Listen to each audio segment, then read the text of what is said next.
উনি বলেন ওই নেশাখোর সন্তানটারে দেখলাম, এ সন্তান তুমি কি তোমার আব্বাজানকে দেখেছ? সন্তান বলে না, আমার বড় ভাই আমার আব্বাজানকে দেখেছে। আমি যখন আমার মায়ের 8 মাসের গর্ভে আমার আব্বাজান দুনিয়া থেকে ইন্তেকাল করেছে। হযরত ইসমাইল হাক্কি রহমতুল্লাহ আলাইহি বলেন, আমি বললাম কেমন সন্তান রে তুই? তোর আব্বাজান তোরে জন্ম দেওয়ার পরে তুই তোর আব্বাজানের চেহারা দেখোস নাই, আর আমি ইসমাইল হাক্কি স্বপ্ন দেখেছি তোর অপকর্মের কারণে তোর আব্বা কবর আযাবে জ্বলতেছে। আব্দুর রহমান নামক যুবকটা ডাক দিয়ে বলে, এ হযরত ইসমাইল হাক্কি রহমতুল্লাহ আলাইহি, আপনি বলেন না আমার আব্বাজান কবরে কেমন অবস্থায় আছে, এটা যে আপনি বললেন আমার কারণে আযাবের শিকার।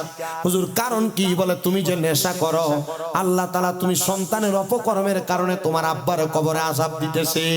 এই মহিলারা যারা শুনতেছেন, আপনারা যারা বেপরদা চলেন, আপনাদের বেপরদার কারণে আপনার আব্বাজান কবরের আযাবের শিকার হবে, আপনার বেপরদার কারণে আপনার ভাই কবরের আযাবের শিকার হবে, আপনার বেপরদার কারণে আপনার স্বামী কবরের আযাবের শিকার হবে, আপনার বেপরদার কারণে আপনার সন্তান কবরের আযাবের শিকার হবে। রাহমাতুল লিল আলামিন নবী ঘোষণা করেন, দুনিয়া জমিনের মধ্যে যদি কোনো সন্তান এমন কোন কর্মের মাধ্যমে তার মা বাবার আযাবের শিকার করে, আল্লাহ তাআলা ওই সন্তানটাকে জালেম হিসেবে ময়দানে মাশরে তুলবেন। এবার ওই সন্তানটা ডাক দিয়ে কই, হুজুর এমন কোন নেক আমলের কথা বলেন যেই নেক আমলের মাধ্যমে আমি আমার আব্বাজানটারে দুনিয়ার জমিন থেকে কবরে শান্তিতে রাখতে পারবো। সন্তান ডাক দিয়ে যখন এই কথা বললেন, হযরতে ইসমাইল হাক্কি বলে, নেশাখোর মানুষ কখন কি করে বসে এটার কোনো গ্যারান্টি নাই। বলে আমি তোমাকে আমার দরবারে নিয়ে যাব, আর কিছু কাজ দিব, যে কাজগুলা করতে পারলে তুমি তোমার আব্বাজানকে কবরে আযাব থেকে মুক্তি দান করাইতে পারবা। সন্তান এই কথা শোনার পর হযরতে ইসমাইল হাক্কির সঙ্গে ওনার দরবারে চলে গেলেন। ইসমাইল হাক্কির সঙ্গে ওনার দরবারে যাওয়ার পর হযরতে ইসমাইল হাক্কি বলেন, আমার দরবারের সামনে যে পুকুর দেখতে পাও, পারবানি ওই পুকুরের মধ্যে একবার গোসল করার জন্য তুমি পবিত্র হয়ে আমার দরবারে প্রবেশ করো, আমি তোমার আব্বাজানের কবরের অবস্থা তোমার জানিয়ে দিব। সন্তান বলেন, আমার আব্বাজানের জন্য আমার মনের মধ্যে এমন একটা মায়ার ঢেউ লাগছে, আমি ওই পুকুরের মধ্যে গোসল করে যখন উঠলাম, হুজুর ওনার দরবারে আমার জায়গা দিলেন, আমার 100 দিরহাম দিলেন, আর আমারে বললেন 5 ওয়াক্ত নামাজ আদায় করার জন্য, আর ফজরের নামাজের আগে উইঠা তাহাজ্জুদের নামাজ আদায় করার জন্য। আমি যদি এই ইবাদতগুলা করি, আমার আল্লাহ তাআলা আমার আব্বাজানকে মাফ করে দিবে। আমিও হুজুরের কথা মোতাবেক কথাগুলো শুনে বের হয়ে গেলাম, কিন্তু আমার হাতে যে 100 দিরহাম আছে, এই 100 দিরহামের লোভ আমি ছাড়তে পারলাম না। আমি 100 দিরহাম নিয়া দৌড়ে মদের বাটিখানার মধ্যে গেলাম নেশা করার জন্য। কারণ খারাপ মানুষ, বাদ মানুষ ওই টাকা দিয়ে আবার নেশা করার জন্য মদের বাটিখানায় চলে গেছে। আমি যা দেখলাম মদের বাটিখানার যেই মদের দোকানের মালিক আমার যখনই দেখতো আমার ডাক দিয়া দিয়া তার দোকানে নিয়ে আমার বাকিতেও মদ দিত, কিন্তু ওই দিন আমার দেখার পর সে আমার দেখা দেখা পলায়ন করে চলে যায়। সুবহানাল্লাহ নাই? অন্যদিন ডাক দিয়ে না মদ খাওয়াইতো, আর ওই দিন টাকা নিয়ে গেছে কিন্তু দেখে পলাই গেছে। আমাদের সমাজ, আমাদের পরিবার, আমাদের অবস্থা যেটা, আমরা মদের দোকান যেখানে এটা টোয়া বাইর করে মদের দোকানে যা, আর দুধের বালতি লইয়া, দুধের কলসি লইয়া বাড়ি বাড়ি যেয়ে দুধ বেচে। কিন্তু আমরা যেই দুধ বেচে এই দুধ শক্তি হবে খাই না, কিন্তু যেই নেশা করলে আমাদের কিডনি বাত হবে, আমরা এটারে কই আছে এটা টোয়া বাইর করে এটা খাইবার লাগে আখুরের মাই দ্বিতীয় বর্ডারের পাশে জায়গা। কি কথা নাই, আছে না নাই? বেশি আমার মুসলমান ইমানদার শুনেন, এবার যে মদের দোকানদার তারা ডাইকা ডাইকা নেশা দিত, ওই দিন ওই দোকানদার পালায়া পালায়া চলে যায়। তিনি বলেন, আমি রাস্তা দিয়ে হাঁটি, মানুষ আমারে দেখে দেখে দৌড়ে দৌড়ে পালায়া যায়। আমি আমার বাড়িতে গেলাম, আমার স্ত্রী আমারে দেখে বেহুশ হয়ে পড়ে গেছে, আমার সন্তান আমারে দেখে বেহুশ হয়ে পড়ে গেছে। আমি তখন আমার স্ত্রী এবং সন্তান যখন সজাগ হয়ে মুখটা লুকিয়ে প্রশ্ন করলাম, কি গো, আমি না তোমার স্বামী, তুমি কেন এই জায়গার মধ্যে স্ত্রী এভাবে পড়ে গেলা? তুমি আমারে তোমার জবাবটা দিয়া দাও। তিনি জবাব দেয়, অন্য কোনো কারণ না, আপনি যদি আব্দুর রহমান নামক আমার স্বামী হন, তাহলে আপনি যে জায়গার মধ্যে এমন ভাবে পড়ে রইলেন, কারণটা কি? তিনি ডাক দিয়ে বলেন, অন্য কোনো কারণ না, একটাই মাত্র কারণ, তোমার চেহারা বড় কুৎসিত, এজন্য তোমার এমন অবস্থা, আমি তোমারে দেখে পলায়ন করি, বেহুশ হয়ে পড়ে যাই, তুমি আমার স্বামী না। আব্দুর রহমান বুঝতে পারলেন আল্লাহর হযরতে ইসমাইল হাক্কির কাছে যাওয়ার কারণে তিনি আমার এমন কোন হিকমতের মাধ্যমে আমার চেহারাকে কুৎসিত বানিয়ে দিয়েছেন। উনি দৌড়ে ইসমাইল হাক্কির কাছে যায় বলেন, হে ইসমাইল হাক্কি, আমার চেহারা যে কুৎসিত হয়ে গেল, কেউ আমার জায়গা দেয় না, এমনকি আমার আদরের স্ত্রী আমার জায়গা দেয় না, আপনি কি আপনার কাছে আমার জায়গা দিবেন? দেখছেন নি আল্লাহর ওলিদের হিকমত কেমন হিকমত। উনি বলেন, আপনি কি আমার জায়গা দিবেন? উনি সাথে সাথে বলে, হ্যাঁ বাবা আব্দুর রহমান, আমি তোমারে আমার কাছে জায়গা দিব, তুমি আমার কাছে থাকতে পারো। ওই আব্দুর রহমান নামক সন্তানটা ইসমাইল হাক্কির দরবারে একদিন দুই দিন করে 3 মাস পর্যন্ত অবস্থান করলেন। 3 মাসে আল্লাহর ওলির সোহবতে থাকার কারণে মস্তবি রুমির মধ্যে আল্লামা জালালউদ্দিন রুমি রহমাতুল্লাহ আলাইহি বলতেছেন, সোহবতে সালে তোরা সালে কুনাত, সোহবতে তালে তোরা তালে কুনাত। ভালো মানুষের সোহবতে থাকলে ভালো হইতে পারবা, বদ মানুষের সোহবতে থাকলে বদ হইয়া যাইবা। আল্লাহর ওলির সোহবতে থাকার কারণে 3 মাসের মাথায় ওই আল্লাহর বান্দা বলে, আমি এক ওয়াক্ত নামাজ না পড়লে আমার কাছে ভালো লাগে না, তাহাজ্জুদ না পড়লে ভালো লাগে না, আমি হুজুরের কথা মোতাবেক তাহাজ্জুদ পড়তে লাগলাম। 3 মাস এমন ভাবে ইবাদত করতে লাগলাম, আমার ইবাদতের প্রতি মনোযোগ লেগে গেছে। এবার আমি বলতে লাগলাম, হুজুর আপনি না 3 মাস আগে বলছেন আমার আব্বা আমার কারণে কবরের আযাবে চলতেছে, হুজুর এবার আপনি বলেন না, আজকে 3 মাস তো আমি ইবাদত করি, আমার আব্বা কবরে কেমন আছে? হুজুর কই বিপদে ফেলাইনি বেডা, আর আমি তো দেখছি স্বপ্নে, এখন তোর আব্বা কবরে কেমন আছে আমি কেমনে দেখাইতাম? এবার আপনারা বলেন, আল্লাহর ওলিরা মুরিদানদেরকে এমন চক্ষু বন্ধ কইরা মুরাকাবার মাধ্যমে নবী দেখাইতে পারে কি পারে না? মুর্শিদ আমার আল্লাহর বন্ধু, কোন ও সন্দেহ না আয়ো রে, আমি মুর্শিদি নামে বড় ও শান্তি পাই। কন একটু মহাব্বতে, গাউসে পাক আমার আল্লাহর বন্ধু, কোন ও সন্দেহ না আয়ো রে, আমি মুর্শিদি নামে বড় ও শান্তি পাই, আমি মুর্শিদি নামে বড় ও শান্তি পাই। মুর্শিদ আল্লাহর ওলি বুঝবেন কেমনে? কিভাবে বুঝবেন? আল্লাহর হাবিব সাল্লাল্লাহু আলাইহি ওয়াসাল্লাম ইবনে মাজাহ শরীফের 303 নম্বর পৃষ্ঠা হাদিসে বলে, ইদা রুযুকিরাল্লাহু আযজা ওয়া জাল্লা, চেহারার দিকে চাইলে আল্লাহর কথা মনে হবে, এটাই মুর্শিদ। মারহাবা জোরে কর না। মুর্শিদের দিকে চাইলে কার কথা মনে হইব? আল্লাহর কথা মনে হইব। যেটা সিগারেট খায় এটা মুর্শিদ না, এটা শয়তান। যেটা বেরিয়ে বয়ে থাকে এটা মুর্শিদ না, এটা কিটা? শয়তান। আর ইতার কারণে সুন্নিদের বদনাম। আমি দেখি মাঝে মাঝে ফেসবুকে আমরা ছবির লগে দিয়ে লাগাই দেয়, ফিসা মাথা লম্বা, টুপি চুলটি লম্বা, ভিডিও প্লে হয়ে গেছে। কি কথা কন না? আপনি ঠিক কইলেও ঠিক, না কইলেও ঠিক। নিজের দোষ কওয়া শিখেন, দেখবেন নিজেরা সবাই বালা কইব। আপনি তো আপনার দোষ করেন না, আপনি মনে করেন যে আমরা সুন্নি দেখা আমরা জিতা করি, তো মনে হয় বালা। জি না। আল্লাহ আপনারা হেদায়েত দান করুন, আমিন পড়েন, আরো জোরে কোন আমিন। হে মুসলমান ইমানদার, হে নবীর উম্মত, শোনো এবার। এবার ছেলে 3 মাস পরে কয়, হুজুর আপনি না বলছেন আমার আব্বা আমার কারণে কবরে আযাবের শিকার, তাইলে হুজুর আজ 3 মাস পর্যন্ত ইবাদত করি, এবার আপনি আমারে বলেন না আমার আব্বা জান কবরে কেমন আছে? হুজুর কে এটা ফেসে ফেলাই দিছে আমারে, আমি কেমনে তোরে দেখাইতাম? তোর আব্বারে তো আমি স্বপ্ন দেখছি ফজরের নামাজের পরে, আমি কেমনে দেখাইতাম?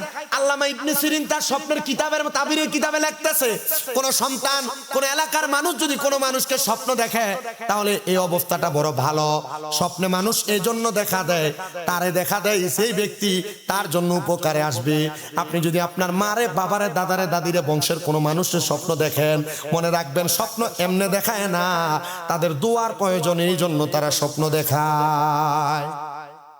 এই জন্য মা বাপরে আমরা সুন্নি যারা আছি, মা বাপরে স্বপ্ন দেখলাম আমরা মিলাদ করাই, দোয়া করাই, করাইনি এটা বেদাত যদি কেউ কয়, এটা তাদের বিষয়। আপনি আমি আমার যেটা অভ্যাস, আমি আমার ওয়াজ, আমি আমার অনেক ওয়াজ পূজা দেখেন, আমি গালাগালি বহি না। কেন বহি না? আমার কাকা যদি সবাই বকে, সবাই যদি কয়, আমারটা দিয়ে উচিত, আমারটা বুঝলো কেমনে? মাতে না। আমারটা দিয়ে উচিত, এটা বুঝতো কেমনে? আমারটা উচিত আমি বললাম, আম্মা আব্বা মারা গেছে দোয়া করেন, এবার বলে হুজুর দোয়া করা বেদাত। এই যে ফাইলেন আল্লাহর হাবিবের হাদিস, আল্লাহর হাবিব বলতেছেন, হ্যাঁ এক লোক আইসা তার মা বাবা ইন্তেকালের পরে আইসা প্রশ্ন করি ইয়া রাসূলুল্লাহ ইদি জাআ মিন বানি সালামাতা, বনু সালমা গোত্রের লোক আইয়া প্রশ্ন করি ইয়া রাসূলুল্লাহ আমার মা বাবা মরে গেছে, হাল বাকিয়া মিন বিররি আবাইয়া শাইউন আবার রুহুমা বিহি বাদা মাউতিহিমা, নবী গো আপনার মা বাবা মারা যাওয়ার পর আপনার কোনো দায়িত্ব আসেনি? নবী আমার বলে হ্যাঁ দায়িত্ব আছে। এক নাম্বার আসসালাতু আলাইহিমা, মা বাবা মারা যাওয়ার পর তোমার দায়িত্ব হলো তুমি মা বাবার লাগে দোয়া করবে। দুই নাম্বার দায়িত্ব ওয়াল ইস্তিগফারু লাহুমা, আম্মা আব্বার জন্য ক্ষমা প্রার্থনা করবা।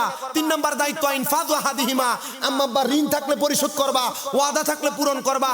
ওয়াসিলাতির রাহমিল্লাতি লা তুসালু ইল্লা বিহিমা, হ্যাঁ ও দুনিয়ার সন্তানের দলেরা তোমার আম্মা আব্বার আত্মীয় স্বজনের সাথে সম্পর্ক বজায় রাখবা। পাঁচ নাম্বার ওয়া ইকরামু সাদিকিহিমা, মার বয়সী বাপের বয়সী মুরব্বীদেরকে সম্মান করবা, তাজিম করবা। আর আমরা ভাইয়ের বয়সী মুরব্বী দেখলে সিগারেটটা টান দিয়ে ধোঁয়াটা বেটার মুখের দিকে শু করে মারি। এই কথা কন না কেন? মুরব্বীরা বাবার বয়সী ডাক দেয়, এরে এটা করিস না, আরে চুপ থাকেন, আপনি কি বুঝেন? আপনি বুঝেন বেশি কয় নাই, এটা বেয়াদবি। আর মা বাবা কবরে আযাব হয়। যদি আপনি আপনার বাবার বয়সী মুরব্বীদেরকে সম্মান করেন, বাবা কবরে শান্তিতে থাকবে। মা বাপরে খাওয়াইতে পারেন না, মার বয়সী কোনো মুরব্বী মহিলার একটা কাপড় কিনে দিবেন, মার বাবার বয়সী কোনো মুরব্বী পুরুষকে একটা লুঙ্গি কিনে দিবেন, এরা কবরে শান্তিতে থাকবে। কারণ এদেরকে সম্মান করলে আল্লাহ আপনার মা বাবার কবরে সম্মান দিবে।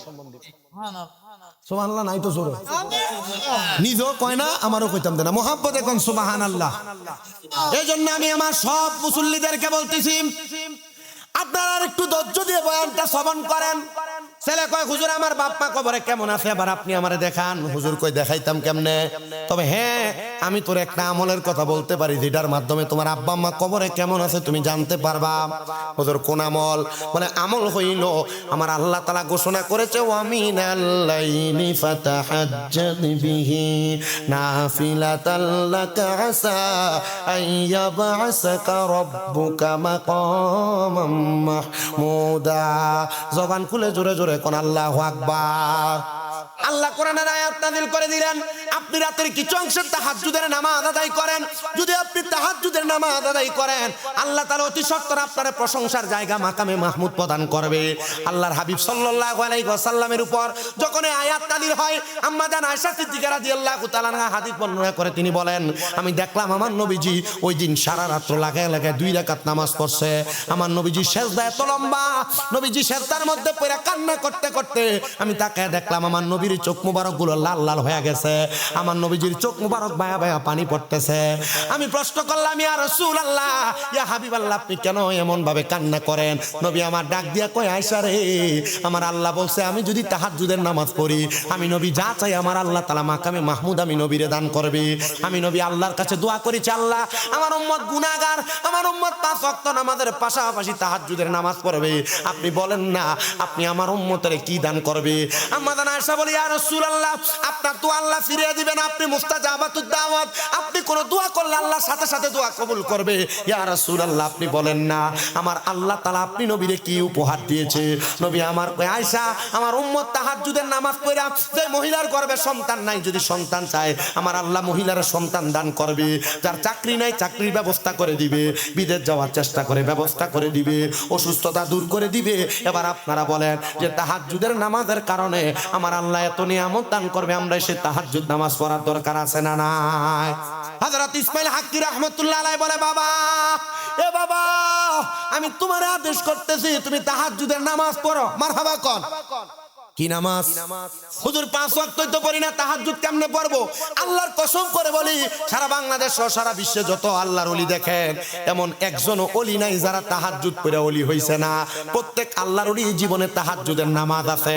শুধু 5 ওয়াক্ত নামাজ না, আল্লামা ফরিদউদ্দিন আত্তার রহমাতুল্লাহ আলাইহি লিখিত একটা কিতাব তাযকিরাতুল আউলিয়া, ওই কিতাবের মধ্যে 288 জন আল্লাহর ওলি জীবনী আছে। এর মধ্যে একজন ছাড়া 287 জন আল্লাহর ওলি সবাই তাহাজ্জুদের নামাজ পড়ে পড়ে ওলি হইছে। ফেরেরা আদেশ করলেন, যদি তোর আম্মা আব্বা কবরে কেমন আছে জানতে চাস, তাহাজ্জুদের নামাজ পড়। ওই হযরত আব্দুর রহমান নামক ছেলেটা ডাক দিয়ে বলে আমি তাহাজ্জুদের নামাজের মুসল্লায় দাঁড়ায় গেলাম।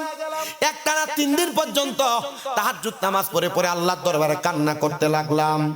আমি দেখলাম রে, 3য় দিন যখন আমি তাহাজ্জুদ নামাজ পড়ে পড়ে কান্না করলাম, আমি কান্না করার পর হঠাৎ করে দেখলাম সুন্দর সাদা রঙের পোশাক পরা একটা মানুষ আমার সামনে, যার চেহারার মধ্যে থেকে নূরের একটা তাজাল্লি আমার চোখের মধ্যে লাগতেছে। ওই নূরের তাজাল্লি দেখে দেখে আমি আমার চোখ খুলতে পারতেছিলাম না।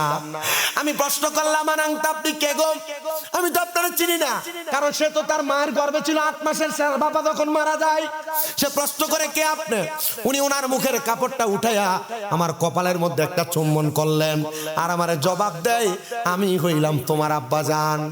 বাবাজান, আপনার না দেহের একটা অংশ আগুনের মধ্যে দাউ দাউ করে জ্বলতেছে। এখন দিয়ে আমি দেখতেছি আপনার শরীরটা বড় সুন্দর, নূরানি দেখা যায়, আলোকিত দেখা যায়। উনি জবাব দেয়, তুমি সন্তান গত 3 মাস পর্যন্ত ইবাদত করার কারণে আমার আল্লাহ তাআলা আমি আব্বার কবরে আযাব মাফ কইরা আমি আব্বা জানের কবরটারে নাজাতের ফয়সালা করে দিয়েছে। এ সন্তান, আমি আপনাদের সবার কাছে একটাই মাত্র আবেদন করতে চাই, এখানে অনেক সন্তান আছেন যাদের বাবা কবরে, যাদের মা কবরে। আপনারা মা বাবার কবরে শোয়া দিয়া আপনারা এই মাহফিলের মধ্যে আইসা বসছেন। এমন অনেক মুরব্বী আছেন মা বাবার কবরস্থানের সামনে নিলে কোনটা কবর চিনেও দিতে পারবেন না। এমন অনেক সন্তান আছে মা বাবা ইন্তেকাল করার পরে সপ্তাহ না, মাসে না, বছরে একবার মা বাবার কবরের সামনে দাও না জিয়ারত করার জন্য।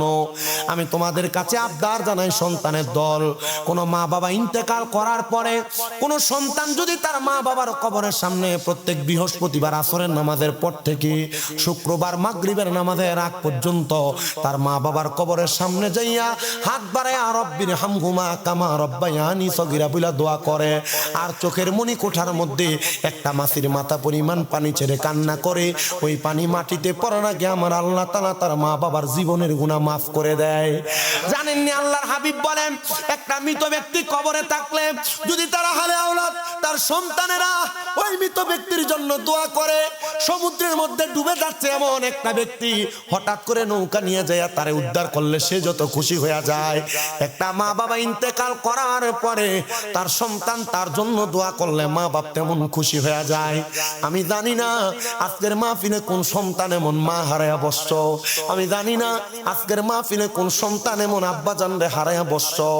আবার আরেক জাতের সন্তান আছে, মা বাপ বেঁচে আছে, বেঁচে থাকা অবস্থায় ওই মা বাবার মতো রত্তরে যত্ন করে না। এ সন্তান, পারলে দাও তোমার পাও আমার সামনে দাও, আমি আমার জিহ্বা দিয়া তোমার পাওটা পরিষ্কার করে দিব। সন্তান যদি মা বাপরে ধমক দিয়া কথা কও, বাত না দাও, তোমার মতো সুতার আমার দরকার নাই। ব্রাহ্মণবাড়িয়া সবচেয়ে বড় আলেম দিয়া যদি ওয়াজ মাহফিল করাও আর মা বাপরে বাত না দাও, মা বাপরে ধমক দাও, বুড়া বুড়ি কইয়া ডাক দাও, আল্লাহর কসম তোমার এমন ওয়াজ দিয়া কোনো লাভ হবে না। যদি কেউ ধমক দিয়া থাকো, মা বাপকে জুদা করে দিয়ে থাকো, মা বাপরে ভাত না দাও, এমনও আছে মা বাবার খানা খাওয়ানি নিয়ে এলাকাতে বিচার বসে। সন্তান, তোমার কাছে আমি পায়ে হাত দিয়ে করজোরে আবদার জানাই, ওই মা বাবার কাছে আজকে মাহফিল থেকে বাড়িতে যে মাপ চাইব। আজকের মাহফিল কবুল হবে কি হবে না এটার গ্যারান্টি আমি দিতে পারবো না, তবে একটা গ্যারান্টি দেয়া যায়, আগামী কালকে যদি দেখো এই নাসিরপুরের চৌরাস্তা মোড়ে কোনো দোকানদারের মধ্যে দোকানদারের কাছে মুরব্বীরা বলতেছে, হ্যাঁ শামীম দাদার ওয়াজ শুইনা আমার সন্তান আমার পায়ে ধরে মাপ চাইছে, কিন্তু আমার সন্তান কোনোদিন আমার সাথে কোনো অন্যায় করে নাই। আপনারা মনে করতেছেন মা বাবার পায়ে ধরলে শিরক হবে, বেদাত হবে? না না না, আমি মাদ্রাসায় কামেরে ফাইনাল পরীক্ষা দিব, আমি আমার এলেমের জোর দিয়ে ওয়াজ করি না। আমি যেদিন শুনছি মা বাবার পায়ের মধ্যে চুমা দিলে আল্লাহর জান্নাতের চৌকাটে চুমা দেওয়ার স্বাদ পাওয়া যায়, আমি ওই দিন মাদ্রাসায় ক্লাস 6-7 পড়া অবস্থায় আমি আমার মা বাবারে ঘুমন্ত অবস্থায় পায়ে চুমা দিছি। আর এটার বরকতে আল্লাহ তাআলা আমার সুন্দর সুন্দর জায়গায় নেয়, আল্লাহ আমার সুন্দর মাহফিলের স্টেজে বক্তা বানায় বসায়। আপনাদের দোয়ায় কুমিল্লাতে আমার দিয়া 6টা মাদ্রাসা করাইছে আল্লাহ। আমি বিশ্বাস বিশ্বাস করি এগুলো আমার মায়ের দোয়া। সন্তান আমি জানি না মাহফিল কবুল হবে কিনা, তবে যদি আগামীকালকে শোনো দোকানে বৈশা কোনো মুরব্বীরা বলে হ্যাঁ এই ছোট মানুষ কুমিল্লা থেকে আসছে শামীম রাজা, তার ওয়াজ শুই না আমার সন্তান বাড়িতে যে আমার পায়ে ধরে মাপ চাইছে, মনে করবা মাহফিল আল্লাহ তাআলার দরবারে কবুল হয়ে গেছে। কিন্তু অনেকে চিন্তা করে হুজুর যাদের বাড়িতে আব্বা আছে তারা বাড়িতে যে বাবার পায়ে ধরে মাপ চাইবে, আমার তো আব্বা নাই আমি কার পায়ে ধরে মাপ চাইবো। অনেকে চিন্তা করে হুজুর যাদের বাড়িতে মা আছে তারা বাড়িতে যে মার পায়ে ধরে মাপ চাইবে, আমার তো মা নাই আমি কার পায়ে ধরে মাপ চাইবো। সন্তান চিন্তা করবেন না, আখিরি মুনাজাতের মধ্যে রব্বির হামহুমা কামা রব্বায়ানি সগীরা বলে আপনার মা বাবার জন্য দোয়া করা হবে। তখন যদি আপনি কান্না করে করে দোয়া করতে পারেন আল্লাহ তাআলা আপনার মা বাবারে মাফ করে দিবে। এমন অনেক সন্তান আছে যাদের বাবা মা তারে কষ্ট করে মানুষ করছে, বাবা মার কাছে টাকা পয়সা ছিল না, এখন সন্তান তুমি লাখ লাখ টাকার মালিক কিন্তু তোমার মা বাপরে তুমি খাওয়াইতে পারো না, মা বাপরে পড়াইতে পারো না, মা বাবা কবরের বাসিন্দা। হাই রে কোন সন্তান জানি আজকের জান্নাতের বাগানে বসছে। সন্তান আমি তোমাদের কাছে করজোরে আবদার করি, মা বাপ যদি কবরে থাকে যদি সম্ভব হয় প্রত্যেক শুক্রবার জুমার দিনে জুমার নামাজ পড়া মা বাবার কবরের সামনে যে হাতটা বারে বারে দোয়া কইরো, দেখবা আমার আল্লাহ তাআলা মা বাবার দোয়ার বরকতে তুমি সন্তানকে মাফ করে দিবে। সন্তানের দল আবদার জানাই রে, মা বাপ কবরে, ওই মা বাপ যদি দুনিয়াতে বাইচা থাকতো তুমি মা বাবার পায়ে ধরে মাপ চাইতা, মা বাবার কাছে ক্ষমা প্রার্থনা করতা, মা বাবার কাছে তুমি ক্ষমা প্রার্থনা করতা। সন্তান এখন মা বাবা কবরে, মা বাবা বেঁচে নাই, মা বাপ যদি বাইচা থাকতো যদি তুমি প্রতি মাসে 1000 টাকার কইরা ফল কিনা খাওয়াইতা, 12 মাসে 12,000 টাকা তোমার মা বাবার পেছনে লাগতো।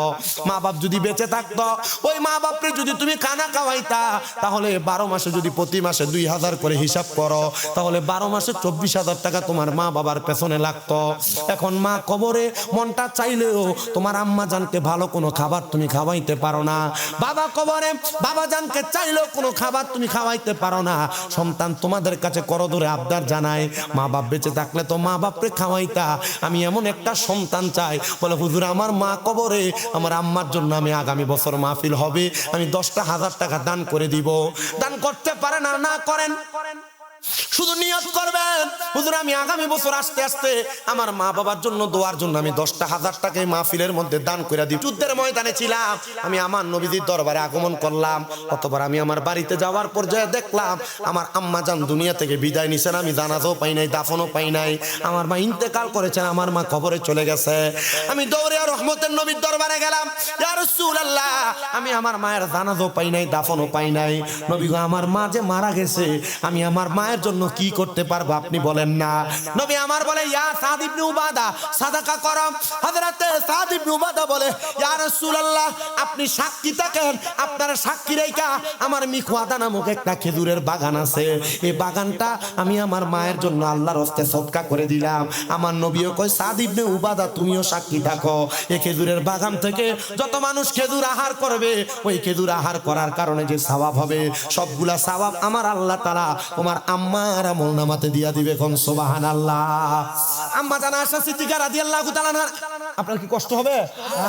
যেহেতু কালেকশনে ঢুকছি আরেকটা হাদিস শোনাই, হাদিস শুনে যদি মনটা গলে কালেকশন করে দিবেন আপনারা মাহফিলে। শুনেন আম্মা জানা আয়েশা সিদ্দিকা রাদিয়াল্লাহু তাআলা আনহা বলেন মসজিদে নববী রিয়াজুল জান্নার ভিতরে 3টা গাছ, একটা উস্তুনে হান্নানা, একটা উস্তুনে আহাদাম, একটা উস্তুনে আয়েশা, মাঝখানের যে গাছটা উস্তুনে আহাদা সেই গাছের নিচে আমার নবীজি বাহিরের মেহমানদের সাথে কথা বলতেন, আর উস্তুনে হান্নানার মধ্যে ধরে আমার নবী খুতবা দিতেন, আর উস্তুনে আয়েশা যেইটা ওইটার নিচে বসে আমার নবী মা আয়েশার সাথে কথা বলতেন, আলাপ করতেন।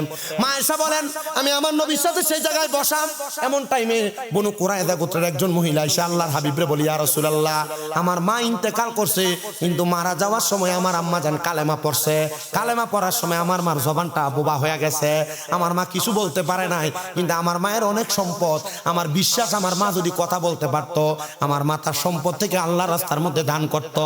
ইয়া রাসূলুল্লাহ আমার মা যে আমার এত সম্পদ দিয়ে গেল, আপনি বলেন না আমার মায়ের সম্পদ থেকে যদি আমি দান করি তাহলে তাহলে আল্লাহকে আমার মারে কবরে কিছু দিবে নাকি? নবী আমার ডাক দিয়া কয়, হে মহিলা বনু কুরায়জার শোনো, তুমি তোমার মায়ের পক্ষ থেকে পানি দান করো। পানি দেখেন মক্কা মদিনায় গেলে তাকের মধ্যে বইরা বইরা আইনা হাদিস আবরারে পানি দেয়। পানি এটা আল্লাহ নবীর সুন্নত। মা বাপ মারা যাওয়ার পর যদি পানি বিতরণ করা হয়, খাবার বিতরণ করা হয়, মা বাবার জন্য দোয়া করা হয়, তাহলে আল্লাহ তাআলা মা বাপরে মাফ করে দেয়। ওই মহিলা কই, ইয়া রাসূলুল্লাহ সাক্ষী থাকেন মদিনাতুল মুনাওয়ারার পাশে আপনি নবীর সাক্ষী রাইকা আমি একটা কূপ খনন করে দিলাম। আল্লাহর নবী কয়, তুমিও সাক্ষী থাকো, তোমার মার এই কূপের মধ্য থেকে যারা যারা পানি আহার করবে, আমার আল্লাহ তাআলা এই পানি আহার করে যে সওয়াব হবে তোমার মার আমল নামায় দিবে। ওই মহিলা বলে, পরের দিন এসে আমি আমার নবীরে বললাম, ইয়া রাসূলুল্লাহ আমি স্বপ্ন দেখেছি আমার আম্মাজান হাউজে কাউসারের পানি পান করতেছে। 7 দিনের দিন যদি তার মা বাবা সন্তানের আকিকা প্রদান করে, তাহলে ওই সন্তান কঠিন রোগ বালা মুসিবত থেকে হেফাজতে থাকবে। আর আমরা এই দায়িত্বগুলো হাদিস মোতাবেক পালন করি না বিদায় আমাদের সন্তান প্রতি সপ্তাহে সপ্তাহে ডাক্তারের কাছে নিয়ে দৌড়াদৌড়ি করা লাগে। আমাদের সন্তান নিয়ে প্রতি মাসে মাসে ডাক্তারের কাছে দৌড়াদৌড়ি করা লাগে। এই জন্য আমি আমার মা বোনদের কাছে বলবো, আপনারা যারা আমার বয়ান শ্রবণ করতেছেন, আপনাদের সন্তান জন্ম নেওয়ার পর 1 নাম্বার কানে আযান দেওয়া, 2 নাম্বার 7 দিনের দিন নাম রাখা, 3 নাম্বার সন্তানের মাথার চুলগুলা 7 দিনের দিন কামাইয়া দেওয়া, আর 4 নাম্বার সন্তানের আকিকা প্রদান করা। এই দায়িত্বগুলা পালন করবেন। বলে হুজুর 5টা দায়িত্ব না বললেন, আর কি কি দায়িত্ব আপনি বলেন না? মা বাবার দায়িত্ব হলো সন্তান জন্ম নেওয়ার পর সন্তান যখন প্রাপ্তবয়স্ক হয়, ওই সন্তানটাকে আল্লাহ তাআলার ওয়াকিরাতুল কোরআন, কোরআনুল কারীম শিক্ষা গ্রহণ করানো। আপনারা যারা এখানে বসেছেন, অনেক মানুষ শিশু শ্রমের মধ্যে সন্তানকে দিয়ে দেন। বয়স 6-7 বছর, সন্তান চা দোকানে কাজকর্ম করে। না না না, আপনার সন্তানের বয়স 10 বছর 12 বছর, এই সন্তানটা দুনিয়ার সমাজের মধ্যে স্বাভাবিকভাবে চলাফেরা করে। সকালবেলা 6 কেজি 5 কেজি 4 কেজি ওজনের একটা বইয়ের ব্যাগ কান্দে দিয়ে আপনি তার কিন্ডারগার্টেনে পাঠিয়ে দেন, কিন্তু সন্তানটারে কোরআনুল কারীম শিক্ষা গ্রহণ করান না। আল্লাহর হাবিব বলে, একটা সন্তান জন্ম দেওয়ার পরে মা বাবার 5 নাম্বার দায়িত্ব হলো সন্তানকে আল্লাহ তাআলার কোরআনুল কারীম শিক্ষা গ্রহণ করাবে। ইয়া রাসূলুল্লাহ, কোন মা বাবা যদি তার সন্তানকে কোরআনুল কারীম শিক্ষা গ্রহণ না করায়, আপনি নবী বলেন না, তাহলে ওই মা বাবার কেমন গুনাহ হবে আর মা বাবা কেমন প্রতিদান পাবে? রাহমাতুল লিল আলামিন নবী আমার বলেন, দুনিয়ার জমিনে কোন সন্তান যদি কোরআনুল কারীম শিক্ষা গ্রহণ না করে, ওই সন্তানটা তার ইন্তেকালের পরে আল্লাহ পাক রব্বুল আলামিনের ফেরেশতারা তাকে ডাক দিবেন, সন্তান কোরআন তেলাওয়াত করো। সন্তান বলবে, আমার আম্মা আমার আব্বা জান আমারে কোরআন। আপনাদের কষ্ট হইতেছে? আমি আপনাদের এই সাইডটাতে আর আসি নাই, কিন্তু আপনাদের এদিক দিয়ে গতকালকে রাত্রেও গেছি। আমার গতকালকে মাহফিল বিজয়নগর ছিল, এখান দিয়ে গেছি। আজকে এখান থেকে যাইলে আগামীকালকে বিজয়নগরে মাহফিল। তা আমি এদিক দিয়ে রেগুলারই আসা যাওয়া করি, কিন্তু আমি এদিকে তাকাই, মাঝে মাঝে তাকাই। আল্লাহ দোয়া কবুল করছে। যে আমাকে দাওয়াত দিছে, যে ওনার নাম না কি, মুরব্বী যে দাওয়াত দিল, আমার নামটা মনে নাই, হ্যাঁ দাওয়াত করছে। তা আমি আপনাদের কাছে যে ওয়াজ করতেছি, আপনারা কি আমার ওয়াজটা বুঝতেছেন? আমি জানি না আপনারা কোন ধরনের ওয়াজ শুনেন, কিন্তু আমি ওটার সময় একবার কইছি, হুজুর জিকিরটা দেওয়ার লাগবে কিজ্জা। আমি কই, আমি যদি কিজ্জা জিকির দেই, আমরা সুন্নিরা এমনি হইছে বদনাম। বদনাম আছে না? হ্যাঁ, বদনামের অভাব নাই, বদনাম হোক। বাবাজি, আমি কি ওয়াজ করি আপনি আমার ওয়াজ শুনেন। আমার সাথে আপনাদের দোয়ার বরকতে আহলে সুন্নাত ওয়াল জামাত আমরা যে আকীদাধারী, এই আকীদা যারা ছাড়াও অন্যান্য আকীদার বহু আলেম ওলামার সাথে আমার সাথে কথোপকথন আছে, যোগাযোগ আছে। আপনারা হয়তো জানেন কিনা, আমার কুমিল্লাতে 6-6টা মাদ্রাসা চলে। এই মাদ্রাসা থাকার কারণে বিভিন্ন দলের হুজুরের লগে, ওলামায়ে কেরামের লগে আমার লগে সম্পর্ক ভালো। তো এরা নিজেরাই কয় যে তোমার ওয়াজ যদি আমরা দলের কোনো মৌলবী সাহেব যদি একটা না শুনে, তাহলে আর জীবনে তোমার ওয়াজের বিরোধিতা করতো না। কথা বুঝছেন? আপনি কোন আইয়ে না দে সান দে বাথরুমে সিবা সাফার ভিতরে আর ছাদের উপরে বইবে আমার ওয়াজ হইবো না। কথা কন না গা আছে না? আমার ওয়াজ শুনেন আপনি। এই যে একটা হাদিস বলছি, একটা হাদিসের আমল করেন। আমি 10টা কথা বলছি, সব বরবাদ। একটা হাদিসের উপর আপনি আমল করেন, আপনি আমল করলে তো আপনি সওয়াব পাবেন। কথা বোঝেন না? ঠিক আছে না? আমি যে একটা হাদিস বলছি, এই হাদিসের উপর আপনি আমল করেন। আমি খুতবার ভিতরে 2টা হাদিস তেলাওয়াত করছি, পারলে বিরোধিতা করার আগে আমার হাদিসের অনুবাদ করে দিবেন। আমার দাঁত ভেঙে দেবো, হাদিস তেলাওয়াত করবেন। আমাদেরকে কুমিল্লা আলিয়া মাদ্রাসায় কামেলের যখন আমাদেরকে ফাইনাল ইয়ারের ফেকার যখন আমাদেরকে সবক দেয়, আমাদের উস্তাদ এবং আপনাদের ব্রাহ্মণবাড়িয়ার সন্তান, যিনি আল্লামা আব্দুল মতিন রহমতুল্লাহ আলাইহি, হুজুর ইন্তেকাল করছে। আমি আমার হাত দিয়ে আমি হুজুরে গোসল দিছি, আমি আমার উস্তাদের গোসল দিছি। হুজুরের ইন্তেকালের অসুস্থ হওয়ার বাক শেষ 17 দিন আমি হুজুরকে অনেক সোহবতে পাইছি, আমি হুজুরের সোহবতে থাকছি। হুজুর আমার বলছে, আব্বাজি এখনকার যুগের ওয়াজ মাহফিলের মঞ্চটা একবার হাসি তামাশার মঞ্চ হয়ে গেছে। চেষ্টা করবা প্রত্যেক মাহফিলে একটা দুইটা সুন্নতের আমল অথবা একটা দুইটা হাদিসের আমল মানুষকে শিখিয়ে দিয়ে আসতা। এগুলো যদি শিখিয়ে দিয়ে আসো তাহলে মানুষ এগুলোর উপর আমল করবে, তুমি বাচ্চা যাইবা, আল্লাহ তাআলা তোমারে আটকাবে না। তবে আমি আপনাদের কাছে যে বইলা দিয়া যায়, আপনারা যদি না শুনেন তাহলে আমাদের কি এই হেদায়েতের রাস্তা খুঁজে পাওয়া কি সহজ হবে না কঠিন হবে? কঠিন হয়ে যাবে। এজন্য আমরা যা ওয়াজ করব আমরা তার উপর আমল করব, দরকার আছে না নাই? তবে আপনাদেরকে আমরা একটা সতর্ক বাণী দিচ্ছি, আমরা সুন্নিদেরকে অনেকেই বাউল আর ফাউল বলে সেতায় না। আমরা সুন্নিরা আমাদের জায়গা থেকে একটা বক্তব্য স্পষ্ট করে দিছি। এই যে কিছুদিন আগে বাউল আবুল সরকার কত সুন্দর করে দেখেন যে কইতেছে যে আল্লাহ কি এক মুখে কত রকমের কথা কয়, আল্লাহর গুয়া কোনটা মাথা কোনটা খুঁজে পাওয়া যায় না। আমরা কইছি যে এটা মুনাফিক আর বেঈমান, এটা জবানের ভিতরে আল্লাহ ঠাড়া ফালাক।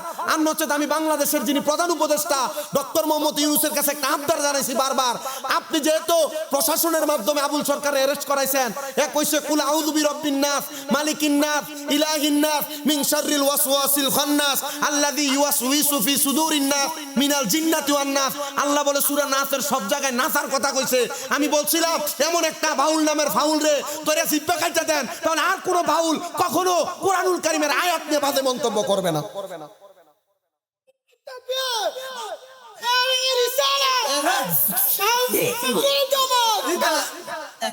আমাদের সুন্নিদের পক্ষ থেকে বয়ান স্পষ্ট, কোন বাউল নামের ফাউল যদি আল্লাহকে নিয়ে আল্লাহর কোরআনের আয়াত নিয়ে রাসূল পাকের ইজ্জতের চাদর ধরে টানাটানি করে, এটা বাউল হোক আর আমার বাপ হোক, এটার ফাঁসি দিয়ে ঝুলিয়ে দেন। এমন একটা নাস্তিক মুরতাদ বেঈমান আর জিন্দিককে যদি ফাঁসি দিয়ে ঝুলিয়ে দেয়, বাংলাদেশে দুই একজন কম পড়বে না। আপনারা কি কথা বুঝতেছেন? আপনি নাম দিলেন উরুস মুবারক, বেরিয়েছেন না স্টেজের ভিতরে না চাইলেন, এটা কি সুন্নিরা লাভ হইছে নাকি? আপনি কথা জবাব দেন না কেন? আর আপনি উরুস মুবারক নাম দিয়ে বেরিয়ে দিয়ে গান বাজনা করেন দেখে আপনার কই ভণ্ড, আপনি কথা জবাব দেন না?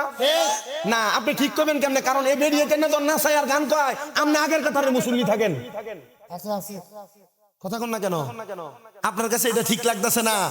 আরে আপনারা এগুলার বিরুদ্ধে বললে আপনার কাছে কোনো বাতিল ফেরকা বলেন, আর আপনার আকীদার অন্য আকীদার মৌলবী সাহেব বলেন, আপনার বিরোধিতা করবে না, আপনার মাহফিলের বিরোধিতা করবে না। আজ পর্যন্ত আমার কোনো মাহফিল বন্ধ হয় নাই। কেন হয় নাই? কারণ এই সমস্ত বাজে কাজগুলোর বিরুদ্ধে আমি সবসময় বলি। আর কারণ কি বলবো না কেন? আহলে সুন্নাত ওয়াল জামাতের আকীদার ওলামায়ে কেরাম সহ পীর মাশায়েখের উরুস মুবারক গুলারে এই বেরিয়ে যে গান বাজনা করে নষ্ট করে ফেলছে। করে নাই? যদি এটা সেমা হইতো মাইনা নিতাম। সেমার ব্যাপারে আলাদা বিষয়, কথা কয় না কেন? সেমার ব্যাপারে কি বিষয়? এটা তো সেমা না। সেমা যে ব্যক্তি করবে তার অবস্থা থাকবে, হালত থাকবে একরকম। আর হে গান কয়, হে গান দেখাইয়া স্টেজে না উঠলে হের গলা তাই লই আইয়েন। আব্বাজি আছে না? আছে। রেশমি তো কথা কইেন। ঠিক। আদিল্লাহ তো সেমার ভিতরে কত সুন্দর করে দলিল দিয়ে গেছে আল্লাহ মারির বিষয় হচ্ছে তা আপনি হেডিল দিয়ে জবাব দেন না কি লাগা? বাউলডির আইন না ধরে বাইন্দা রাখবেন, জুতা দিয়ে ফিরাবেন।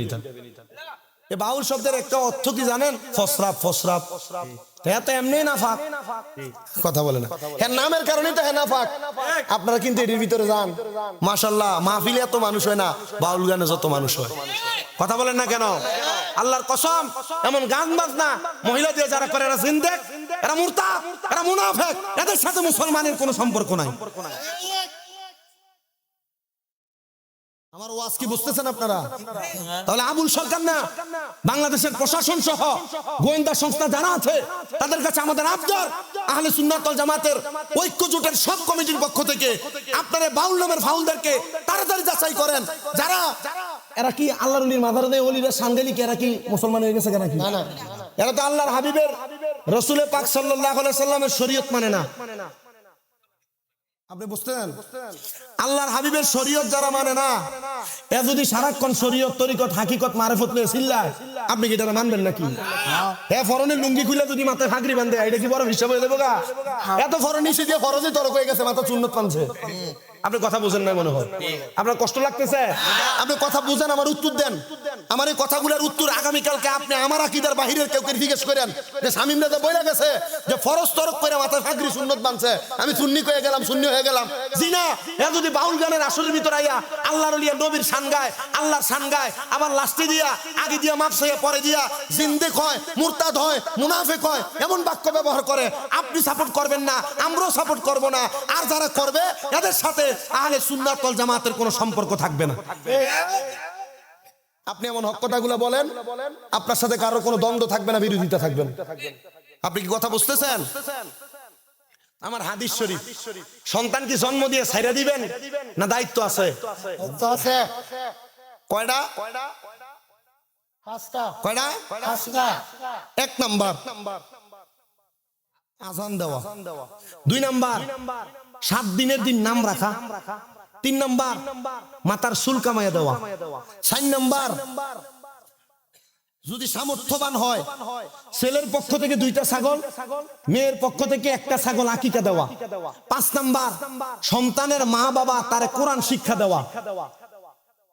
সুবহানাল্লাহ নাই? জায়গাটা একটু বেশেবা জায়গা, যেখানে আমরা বসছি এটা বেশেবা না, উষা না, একটু বেশেবা। আর যে এগুলাতে বসছেন সরে নিচি দিয়ে ছোট ছোট ফাতরের গুতা লাগতেছে আপনারা নিচে, আমি বুঝতেছি। এখন মানুষও বৈশা কুল করতে পারতেছে না আর বুঝতেছে না। তবে আমার কাছে সবচেয়ে বেশি ভালো লাগতেছে এলাকার দাড়ি পাকা অনেক মুরব্বী আব্বাজির আপনারা আসছেন, এটা সবচাইতে ভালো দিক মাহফিলের, সবচাইতে ভালো দিক।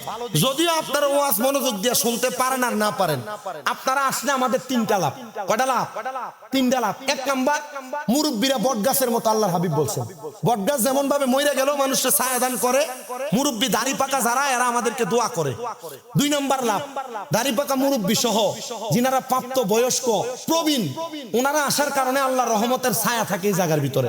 3 নাম্বার লাভ, এমন মুরব্বীদের সোহবত আর তাদের কাছাকাছি থাকার কারণে আদবের ঘাটতি হয় না, আদব ঠিক থাকে। মারহাবা কন্যা। তাহলে 5 নাম্বার দায়িত্ব বলছি কি, সন্তানকে কি শিক্ষা দেওয়া। এবার আসেন, এই সন্তান যদি কোরআন আপনি না শিক্ষা দেন কি হবে? এবার আমার ওয়াজের সাবজেক্ট খুব সুন্দর, আমি আগে বলে নিছি। আমি গত বছর 268টা মাহফিল করছি। 68টা মাহফিলের ভিতরে আমার 196টা মাহফিলে শুধু সাবজেক্ট দিচ্ছে মা বাবার খেদমত। কারণ কি, ইউটিউবে একটা ওয়াজ ভাইরাল হয়েছে, হুজুর আমি দেখছি মা বাবার ওয়াজ করে কানছেন, এই ওয়াজটা দেখাই হুজুর এইটাই করে। আচ্ছা দোষটা কি আমার? এ বছর চলতেছে আমার স্বামী স্ত্রী মহব্বতের একটা ওয়াজ বের হইছে, আর কবর হাসরের যেখানে যাই হুজুর এই ওয়াজটা করলে মোটামুটি আমরা এলাকার ভিডিওতে সোজ হইব। তখন আমি তো করে দেখে ফেসে, তখন মানছি ওই ওয়াজ মিনে ইউটিউবে আবার এই ওয়াজ করলে আরে ওই ওয়াজ তো এইটাই, আর পারি না। তবে চেষ্টা করতেছি আপনাদেরকে আমি আজকে ধারাবাহিক ভাবে আমার বয়ানটা শেষ পর্যন্ত নিতে। আমার সময় কি আর একটু আছে? ও বাকি আছে 1 ঘন্টা নয়ছে মাত্র। আমার মুসলমান ইমানদাররা, যখন কোন সন্তানকে তার মা বাবা কোরআন না শিখায়া ওই সন্তানটাকে এমনি এমনি ছেড়ে দেয়, তখন ওই সন্তানটা কবরে যাওয়ার পর আল্লাহ তাআলার ফেরেশতারা প্রশ্ন করবেন, এ আল্লাহর বান্দা তুমি তোমার জবান দ্বারা কোরআনুল কারীম তেলাওয়াত করো। তখন ওই সন্তানটার জবান দ্বারা কোরআনুল কারীম তেলাওয়াত করতে পারবে না। সন্তান তেলাওয়াত না করতে পারার পরে এমনি এমনি থাকবে না। সন্তান তখন বলবে আমার মা বাবা আমারে কোরআনুল কারীম শিখায় নাই। দোষ দিব কারে? মা বাবারে দোষ দিয়া দিবে। আপনার সন্তান তখন আপনারে দোষারোপ করবে।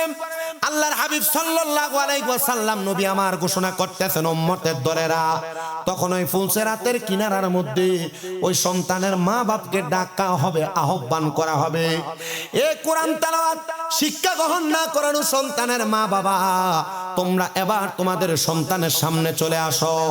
সন্তানের সামনে যখন আসবেন ওই সন্তানটাকে বলা হবে এরাই কি তোমার মা বাবা? তারা জবাব দিবে হ্যাঁ এরাই আমার মা বাবা। তখন এই জবাব পাওয়ার সাথে সাথে সন্তানের বাবাটাকে ফুলসেরাতের পুলের উপরে সুন্দর করে লম্বা করে শোয়া দিবে, যে ফুলসেরাতের নিচে আমার আল্লাহ তাআলা হাবিয়া নামক জাহান্নাম দোজক সাজাইছেন, আর ওই আগুনের জিহ্বাটা ফুলসেরাতের পুলের উপর পর্যন্ত আসে। সন্তানের বাবার এক হাতকে দিবে ফুলসেরাতের এক পারে, আর পা গুলা দিবে আরেক পারে। সন্তান তখন ডাক দিয়া বলা হবে, এ সন্তান তুমি যেহেতু তোমার আব্বা জানের তোমার আব্বা জানের উদর, তোমার আম্মা জানের উদর থেকে, তোমার আব্বা জানের রসম থেকে তুমি দুনিয়াতে আগমন করেছ। তোমার আব্বা আম্মা এই দুইজনের জন্য এখন তুমি দায়ী। মারহাবা পড়েন না। আমাদের প্রধান বক্তা চলেছে, একটু জোরে থাকবি। নারে তাকবীর, নারে রিসালাত। হুজুর কি স্টেজে আসবে? আচ্ছা তাহলে জিরে জিরে আমার যে খাওয়াইছেন এটি ভালো করে খাওয়াই। আর মারহাবা কোন মারহাবা। তাহলে মোটামুটি আমরা টেনশন নাই। আমরা আবুল কাশিম নুরি হুজুরের মনে চলে আসছে না? কোন মুরিদের ঘরে আছে? হুজুরের বহুত মুরিদ আছে, আমি জানি মুরিদের ঘরে আছে। আমি সালাই, আপনারা শুধু একটু বসেন। ঘন্টাখানিক আসেননি আপনারা? ইনশাআল্লাহ আল্লাহ কবুল করো, আমিন পড়েন। আল্লাহর হাবিব মুহাম্মদুর রাসূলুল্লাহ সাল্লাল্লাহু আলাইহি ওয়াসাল্লাম নবী আমার বলেন, উম্মত ওই সন্তানের মা বাপকে ডাকার পরে সন্তানের বাবাকে ফুলসেরাতের ফুল বানানো হবে। বাবার হাতগুলা থাকবে একবারে, পাগুলা থাকবে আরেকবারে।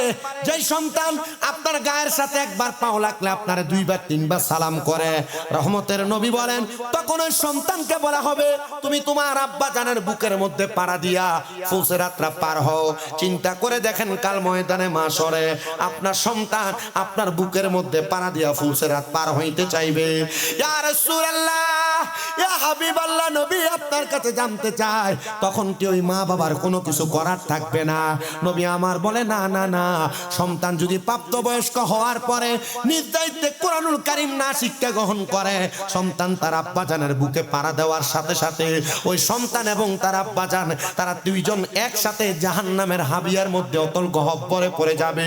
ইয়া রাসূলুল্লাহ, তার মানে বুঝতে পারলাম আপনি আমাদেরকে বলতেছেন আমরা যেন আমাদের সন্তানকে কোরআনুল কারীম শিক্ষা দেয়।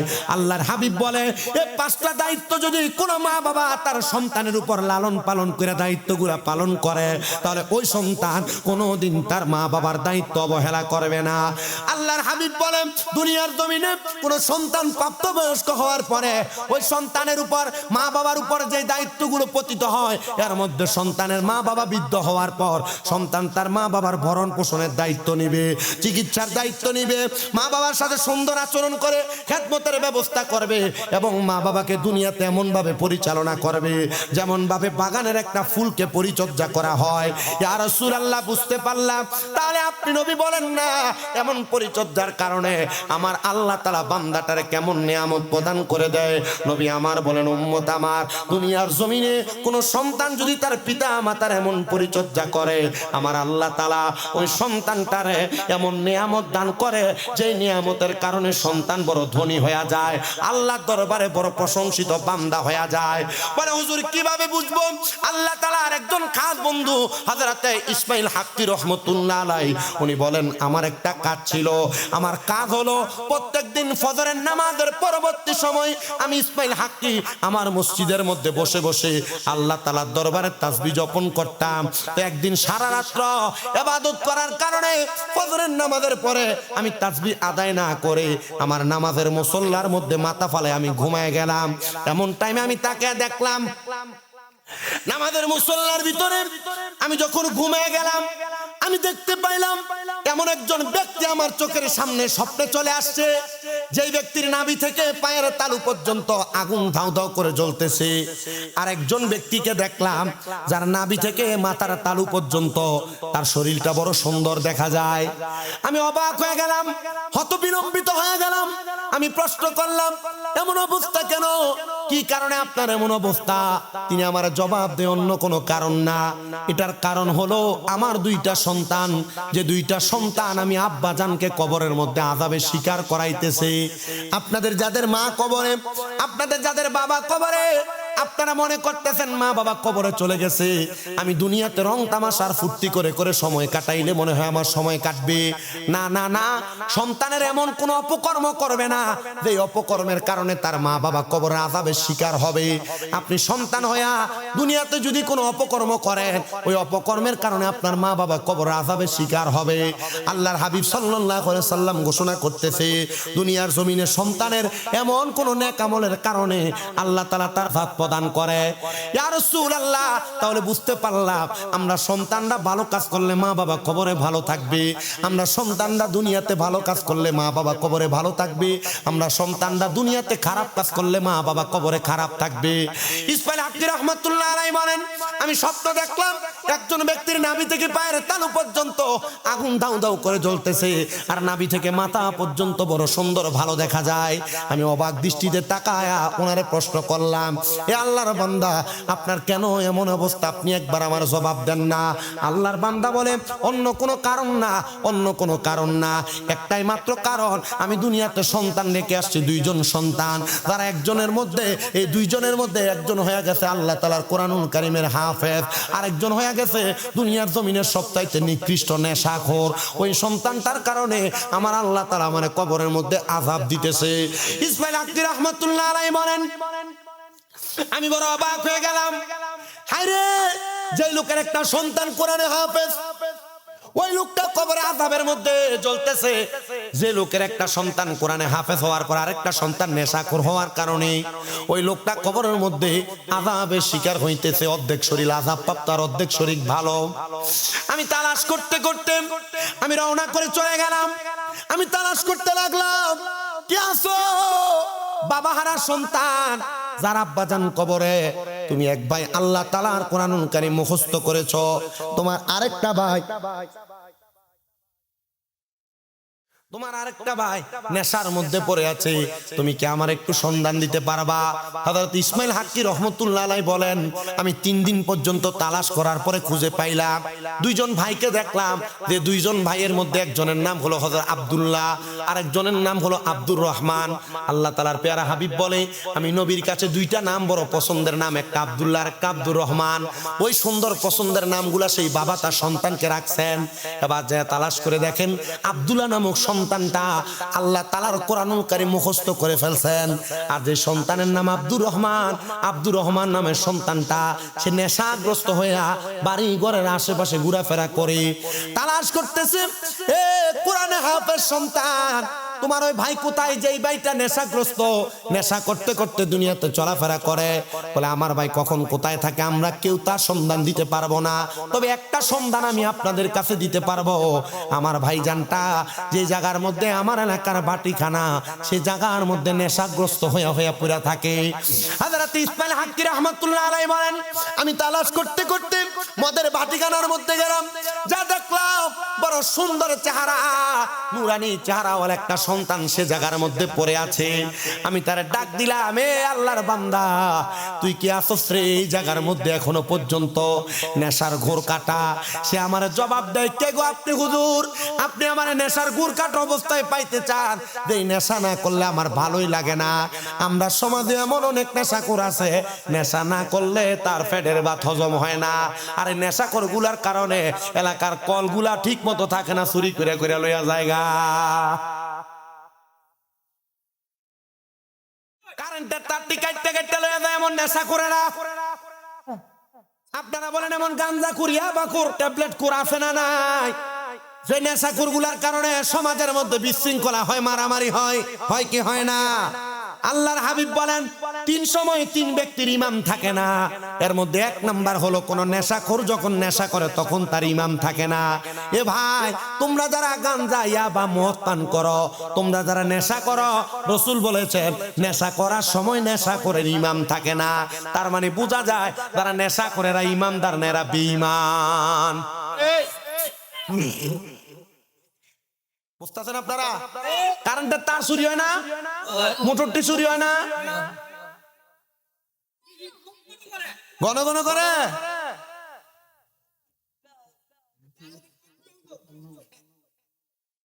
বেশি কথা কয় না, ছোট মানুষ। তাহলে এমন নেশাখোর আছে না নাই? নবী বলছেন 3 সময় 3 ব্যক্তির ইমাম থাকে না। এর মধ্যে নেশাখোর একটা। তার ঈমান থাকে না।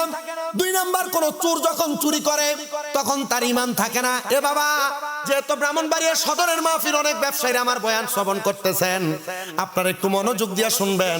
কাউকে যখন ওজনে কম দেন, এটা 1 নাম্বার চুরি। কোন মাল 10 টাকা কিনে আপনি বলছেন 15 টাকা কিনে, এটা আরেকটা চুরি। এর জন্য যারা যারা চুরি করেন, চোর যখন চুরি করে তখন তার ঈমান থাকে না। আল্লাহর হাবিব সাল্লাল্লাহু আলাইহি ওয়াসাল্লাম নবী আমার বলেন, 3 নাম্বার, যখন কোন জিনাখোর জিনা করে, ওই জিনাখোরের জিনা করার সময় ঈমান থাকে না। এজন্য সাবধান, সতর্ক, আমাদের ঈমান যেন ছুটে না যায়, আমাদের ঈমান যেন ঠিক থাকে। আল্লাহ তাআলা সে তৌফিক আমাদেরকে দান করেন, পড়েন আমিন। তো যেই কথা বলতেছিলাম, নেশা যারা করে এদের ব্যাপারে বড় সাবধান, সতর্ক থাকতে হবে, দরকার আছে না? আরে বাবা, আমাদের সমাজ এমন পচা, এমন নিকৃষ্ট, নেশাখোরের সাথে সম্পর্ক বালা।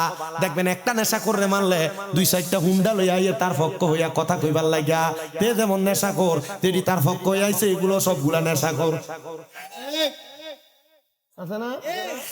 আল্লাহর নবীজির ঘোষণা, আব্দুল ইবনে আব্বাস রাদিয়াল্লাহু তাআলা আনহু থেকে হাদিস বর্ণিত, তিনি বলেন, কোন মানুষ যদি তার শরীরের পেশি শক্তি বাড়ানোর জন্য কোন নেশা করে এবং সন্ত্রাসের সাথে সম্পর্ক রাখে, আল্লাহর হাবিব বলে সে আমাদের দলভুক্ত না।